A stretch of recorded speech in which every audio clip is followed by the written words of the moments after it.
people who have done it with someone with a disability of some sort, what was different about that experience? I'm disabled and have fainted whilst doing it due to a heart condition. My partner thought he killed me. I have a friend with benefits still. She was born with some issues, which resulted in both of her legs being amputated at the thigh, as well as her left arm amputated at the elbow. She scoots around her apartment on a skateboard. It's awesome. Anyways, imagine a 90-pound skinny girl with no legs and half an arm. Basically, she liked to be manhandled and used. Also, the term sit and spin was very true with her. There are a myriad of positions you can now do when the other person is only half a person. A girl I dated has a brachial plexus injury from birth, nerve damage that rendered her right arm mostly paralysed. The naughties was 10 out of 10. She was a freak. The only thing was that every once in a while her right arm would stiffen up and stick straight out in front of her, and I would have to awkwardly move it out of the way while not trying to break the mood. I had a brief relationship with a dwarf. I expected the naughty to be awkward because I'm 6'2", but it was actually very natural because her torso was typically sized and everything lined up like it should. Something that was different was that I could easily lift her for an extended time so we could do some stuff I can't really pull off with full-sized girls. It was a lot of fun. Yeah, to be fair, that sounds really fun. I bet you could do some crazy positions. I've done it with a girl that had minor multiple sclerosis. It meant that occasionally she'd lose control of her legs. Absolutely wild. She'd be on top, then suddenly fall flat on our face. Took all my strength not to crack up. Any position, basically. Think about the female losing control of her legs suddenly. Probably the most interesting naughties I've had to date. Not me, but my friend is dating a girl and thought the first time they'd done it, he was really rocking her world. Heavy breathing and gasping. Until she shoves him off and scrambles for her inhaler. Apparently she's heavily asthmatic. The next day, she abruptly goes motionless. Her head lolls back and her eyes close. He thought she was dying of some asthma complication. Turns out she's also narcoleptic. She's since got better meds for both issues, although I heard she's dyslexic too. Her genes must be interesting. I'm not a geneticist, I was just saying it's kind of odd for one person to have those things at once. Genetics aren't that critical in these situations. Also, I don't know the exact specifics of her conditions. This is just what she told me in casual conversation. Oh no, you'd be gutted, wouldn't you, if you thought the heavy breathing was down to how good you were. No, poor bloke. And poor girl, obviously, having an asthma attack during, but I bet he was buzzing. Had a fling with a girl in college with no arm below the left elbow. She was hot and awesome. The one thing she did bring to the table was she would nub my taint during handies. It was as hot and awesome as you'd think. I don't know what nub my taint means. Someone clarify for me, please, because I'm behind here. My wife has cerebral palsy. She's pretty normal, except her legs can't separate much. It isn't an issue, except when I try to go down on her and she almost suffocated me. Guy across the hall from me in college had no reservations with regard to partners. Brought back a deaf girl with zero volume control, zero self-editing of the blow-by-blow, that muffled thing, and poor articulation. Half the floor broke into applause. She had no idea. Oh no, poor girl, I bet she had no idea how loud she was being. Absolutely no idea. I'm a quadriplegic, and I just happen to masturbate quite often, so I like to think that gives me both perspectives. Due to a limited feeling in my lower 2/3, it's almost like I'm giving another dude a handy when I jerk off. But then again, my hands also have limited feeling, so it also feels like someone else is jerking me off. Weird way to describe it, but there you go. Try wrapping your mind around that. I'm really trying to wrap my mind around that, but I just can't. I just genuinely can't do it. Do you know what I mean? This is kind of the reverse, but I'm basically a transradial amputee on my left arm. The amount of women who have wondered aloud what the nub would feel like is staggering. Still not stuck it in anyone though. On the plus side, if my D is ever not satisfactory, I have a built-in plus-sized dildo. Since the other guy posted a picture, might as well do the same. Size 11 foot for kinda poopy scale. This thread makes me feel like I'm at a bar, listening to the best stories ever told. Yes, they are the best stories ever told, and hopefully by the best storyteller. What do you reckon, guys? Give me a bit of credit. Come on, I read the comment. My friend of years was extremely autistic and wasn't ever interested in romance in the least. But one day, out of the blue, he asked me if I could do it with him to show him what it was like and to see if he would enjoy it. Honestly, did it half out of curiosity myself, but I think I messed up somehow. Now he's like a serious addict who messages all of our friends for nudes and naughties. It's been 6 years, but I still feel bad. She was blind. A lot more outs and oops. Also, I'm blind, now with someone sighted, and from what I'm told, the only difference is I'm a lot more interested in feeling rather than seeing, and a lot more attentive as to what gets the good reactions out of her. Oh, that's actually really sweet though. He's gonna hate me for posting this, but my significant other is a below-the-knee amputee. Missionary is tilted slightly to the left. If it's anywhere but a bed, he has to keep his leg on. But he's so sexy with his prosthetic on and nothing else. I love you guys. Yes, I showed him this, and he was slightly embarrassed, but he's glad that people think that's hot, and more importantly, that I do. I dated someone with an inoperable brain tumour once. We hooked up for the first time drunk after a Halloween party, and were full-on going at it until she had a major tonic seizure. Unfortunately, she'd failed to mention to me that she had epilepsy, and I freaked out thinking something was horribly wrong. When she finally came to, she explained that it rarely happened during doing it and was actually a very, very good thing. So I get to check off orgasm-induced seizure from my bucket list. Well, I tell ya, you should be proud, boy. You should be proud. My boyfriend has muscle weakness issues. Just means some positions don't work out for him, and he can't pick me up usually. Not a huge deal though. Also, we'll be going at it and he'll suddenly seize up and fall over in pain for a minute while his muscles cramp up. It also makes me a little concerned when he just stops and flops over. He also has Tourette's, and one time let out a loud screech in the middle of getting busy. Had a laugh over it, but it killed the mood though. Due to their blindness, they couldn't see how ugly I am, and they let me do it with them. I fricked a girl with speech impediment. She couldn't pronounce her R's among some other abnormalities. When she started talking dirty, it took all I had to not laugh. A near-deaf girl I dated often forgot about the volume of her voice. I couldn't look the neighbours in the eye after that.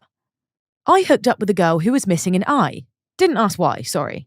Super cute girl, and she wore a very well-made leather eye patch. You ever frick a pirate? It's rad. Holy poo, y'all. This is now by far and away my most upvoted comment. First, thanks whomever gave me silver. It's my first, and I have no idea what it means. Second, no, I didn't stick it in her eye hole, nor did I have any desire to. However, it seems I may be in the minority there. Of course someone said, did you stick it in her eye hole? Do you know what I mean? It's just what we're like as humans. Curious and wrong in the head. I fricked a guy with type 1 diabetes once. His blood sugar dropped super low during the act, and he was feeling it.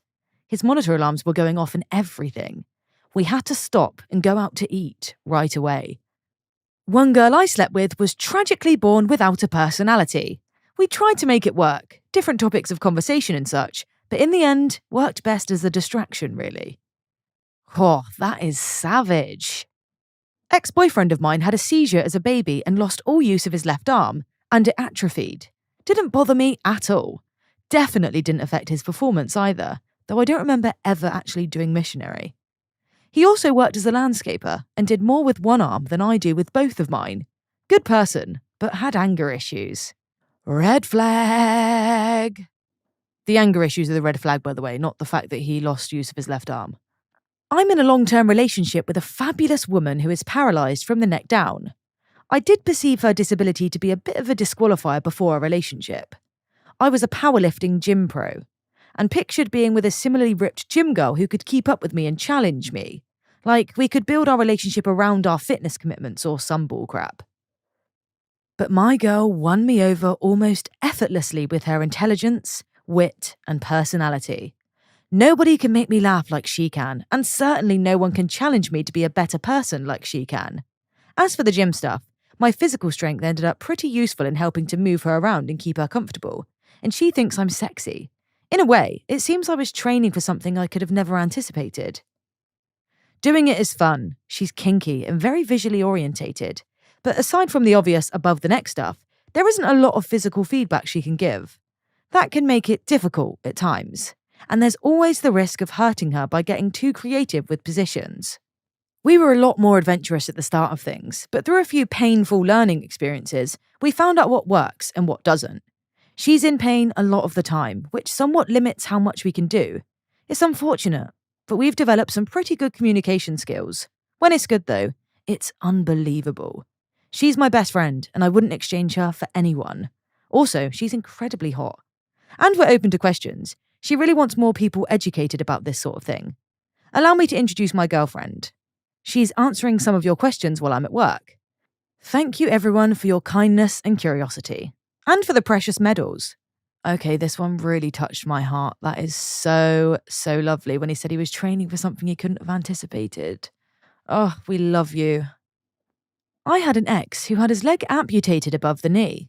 More room to reach my kitty during the naughty. Otherwise, pretty much the same. Wife had a stroke a couple of years ago. She has a good bit of lingering disability from it, but I won't go into what it all is. She decided about a year or so after the event that she wanted to try it. I think more for me than her.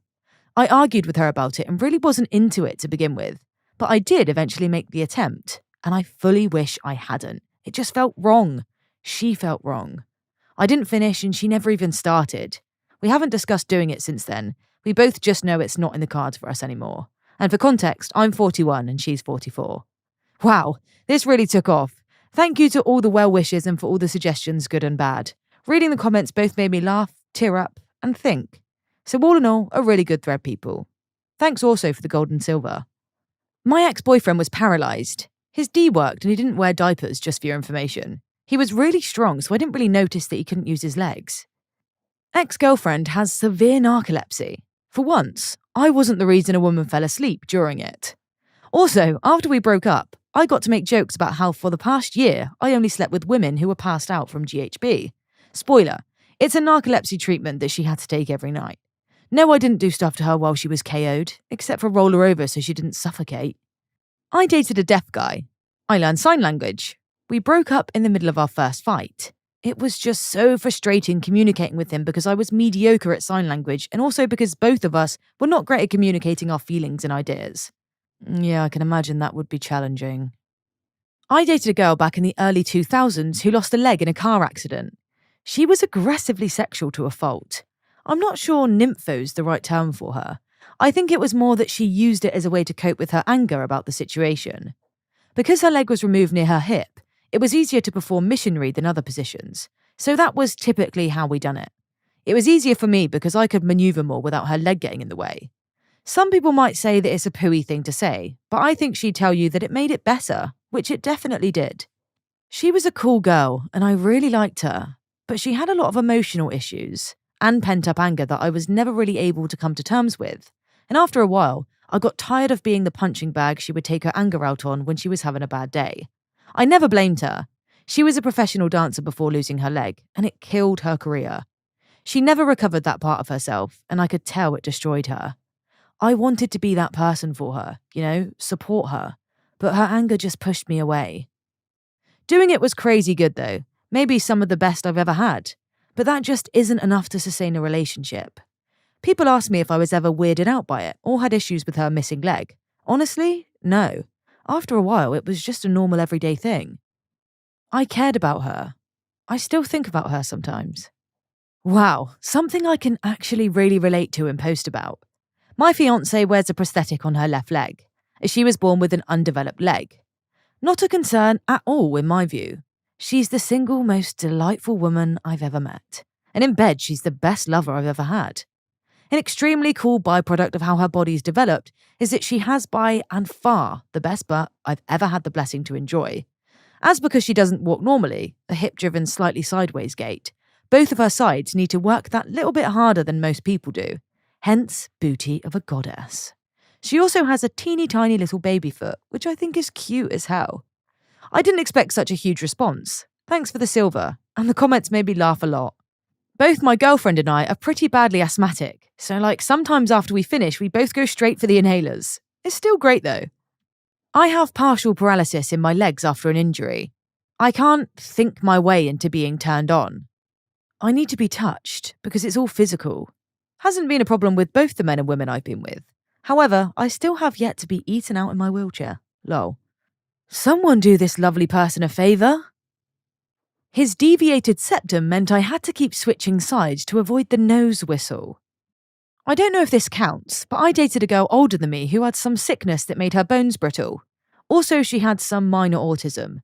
When it came to doing it, you had to be very gentle to not break her. It was an interesting experience when you were a young, eager man. In high school, a buddy of mine got a BJ from a girl we all suspected was mildly mentally challenged. He said she just sat there on her knees with her mouth open. No motion, no suction, no licking. Just mouth open like a doctor was checking her tonsils. He just ended up jerking off into her mouth. But she swallowed, so she got bonus points. Hey, it might have been her first time. Let a girl live. My significant other has PTSD pretty bad. Some things can really trigger her, certain sensations especially. So I have to shave, and if we're doing more serious things, it's good to have lights on so she has a sense of space. Sometimes I have to stop and comfort her until she stops dissociating, but I don't mind. Over time, I've learned what triggers it, so it doesn't happen much anymore. Do you know, it's really nice to hear in these different stories that the challenges people have faced, they've adapted and overcame together. It's lovely. Oh man, I'm late to the party, but this is one of my favourite stories about my own life, so I have to share. While I was at university, for a few months, I dated a girl with a number of health issues. She'd been born really underweight, suffered from bad joints, fibromyalgia, an inverted uterus, and a host of other issues. Doing it was kinda complicated, but she was fun and attractive, and we made it work. She also lost her right eye due to an infection when she was a child, leaving her partially sighted with a glass eye. Once, while we were getting into it doggy style, on one particular vigorous thrust from me, said glass eye flew out of her eye, hitting the headboard with an audible ting. I stopped, uncertain of what had happened, only for her to turn around with one eye missing and burst out laughing when I fell back in surprise. She was pretty cool. We're still friends. To this day, she says that's never happened with anyone else. Well, I mean, you must have the most vigorous thrust of anyone she's ever been with. Lucky you. Thanks for watching. Like and subscribe for more videos coming daily.